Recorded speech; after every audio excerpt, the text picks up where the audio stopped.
หม้อไหนแม่เล็กลาเอาชาพูดมันจะแก่เนาะปกติเอาช่วงเขามาบ้านพูดเนาะ เยอะแล้วพูดแล้วเนาะ บ่ตอนคุณก็ที่กินได้อยู่ กองไว้เลยบ่นะกองไว้นี่เลยบ่กองว่าเอาทางเข้ามานี่นี่มาเหาะนี่อ่ะ อย่าดับ เล่น นะ อันนี้ค่อยแล้วอยู่โคกค่อยก็ยังไม่ได้ผ่าเพราะว่าเอาน้องจะโกงแห้ง เอามือเดินเลือบาด เฮ็ดเลยเขาเอาอ่ะ แก่แน่ เอาเขากับผ้าเอาแต่ตัวมันพันเอาแต่ตัวมันอ่อนแล้วเนาะมือ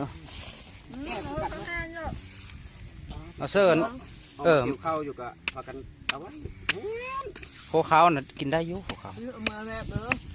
แม่เอาพุทธแซ่เลย เนี่ยดอก มาก่อนกินผัดตาลูกจะกินผัดว่าเอาลงมาแล้วมันไม่เยอะเนี่ย เห็นนะ ไปหม้อปนันจะมาเชื่อยมเชื่อยาให้เขา ย่านะปะ ครับได้ ค ไม่อยู่เฮือนอยู่ไปจับยาเถอะเจ้าอย่างเบิกได้ก็อย่า เอาแรกวันนั้นค่อยว่าค่อยท่าเจ้าจนเดึกว่ะนะครับ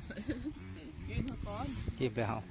พอแล้วแรกหม้อเขาเขาเลย ขึ้นไม่เยอะไปเลยขึ้น แบกเอา ใจเอาชุบคนละอัน เอานะ กินมาได้ย่าง กินร้ายจิตท้อง เอาเรื่องจุ๊บนะเชยอยู่เลย ลุกกับ คันว่ามันมักเก็บหรอปะ หมอยากับ ลุกไปกินยานำเข้าไปแล้วก็แล้วเลยเกิดเจ้าจอกไปหั่นก็กินเอื้อกเข้าไปหั่นก็หั่นเลยน่าผู้ไปค้ายมาตานก็ยังกินอยู่หมดมื้อ กิน แบบมันเขาให้เลาะมากันอย่างนี้ใช่ แซ่บๆแล้ว บ้านหน่อยเนาะ ได้กินแต่โฮปิ มันอ่อนก็มีบ่ครับ มีอะไรประมาณ เรากุ๊กน้อยไม่จะเป็นแต่โฮปิ พวกเก็ดแสงพวก ทุกคนได้เอาครบทุกเจ้าทุกคนด้วย เดี๋ยวคุณจักรแล้วอยู่ในแง่เบิ่ง เจ้าไทยเขา อ เนี่ย ย่างนั้นแต่ เขาจะกินกันเบิ่งอาจจะกินมา อันนี้ เอาแม่เด้อ เยอะก็เยอะ ได้พอสาม อะไรวะ เชย